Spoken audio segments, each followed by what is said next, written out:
ഈശോ മിശിഹായ്ക്ക് സ്തുതിയായിരിക്കട്ടെ. എന്നെ അറിയുന്നവർ ആരുമില്ല, ഓടിയൊളിക്കുവാൻ ഇടമില്ല, എന്നെ രക്ഷിക്കുവാൻ ആളുമില്ല എന്ന 142 സങ്കീർത്തന ഭാഗം ഉദ്ധരിച്ചുകൊണ്ടാണ് ഈശോയുടെ ഒന്നാമത്തെ വീഴ്ച 3-ാം സ്ഥലത്ത് നാം ധ്യാനിക്കുന്നത്. ഈ വിലാപവാചകങ്ങളിലൂടെ കടന്നു പോയിട്ടുള്ളവരാണ് നാം പലപ്പോഴും. കുഴങ്ങി വീണിട്ടുമുണ്ട് മുകളിൽ പറഞ്ഞ ആ ജീവിതാനുഭവം, എഴുന്നേൽക്കുവാൻ കഴിയാതെ പോയിട്ടുള്ള ജീവിതാനുഭവങ്ങൾ. വീണ്ടും എഴുന്നേറ്റ് പോകുവാൻ പ്രേരിപ്പിക്കേണ്ട ഒന്നാമത്തെ കാര്യം പ്രത്യാശയാണ്.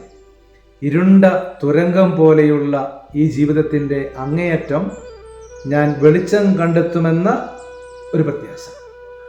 2, ഇതെൻ്റെ നിയോഗമാണ് എന്ന തിരിച്ചറിവ്. നിലവിളിച്ചും കരഞ്ഞും പദം പറഞ്ഞും ഞാനിവിടെ വീണുകിടന്നാൽ പോരാ, എനിക്ക് നിശ്ചയിച്ച് തന്നിട്ടുള്ള കുരിശുമായി മുന്നോട്ട് തന്നെ പോകണം. അതുകൊണ്ടാണ് ക്രിസ്തു വീണെടുത്ത് നിന്ന് എണീറ്റ് മുമ്പോട്ട് തന്നെ പോകുന്നത്. 3, വിലാപം ഇരുട്ടിലേക്ക് നമ്മെ നയിക്കും. നിരാശ തോന്നും. അന്തം വിട്ട പ്രതി എന്തും ചെയ്യുമെന്ന് പഴമക്കാർ പറയുന്നു. പെട്ടുപോയി, ഇനി രക്ഷയില്ല എന്ന് ചിന്തിച്ചു തുടങ്ങിയാൽ പിന്നെ ചെയ്യുന്നതെല്ലാം അപകടകരമാണ്. ഒരു ദിവസം ഒരു ചുവടെങ്കിലും ആയാസപ്പെട്ട് മുന്നോട്ട് ചുവട് വെക്കുക തന്നെ വേണം. ഇരുട്ടിൽ വീണ് കിടക്കാൻ വിളിക്കപ്പെട്ടവരല്ല നമ്മൾ ആരും. 4, എന്ത് ധ്യാനിക്കുന്നുവോ അത് നമ്മെ കീഴ്പ്പെടുത്തും. യേശു പിതാവിൻ്റെ സ്നേഹം ധ്യാനിക്കുന്നു, അതിന് കീഴടങ്ങുന്നു. അതിൻ്റെ കരുത്ത് വീണിടത്തു നിന്നും മുന്നോട്ട് നയിക്കുന്നു.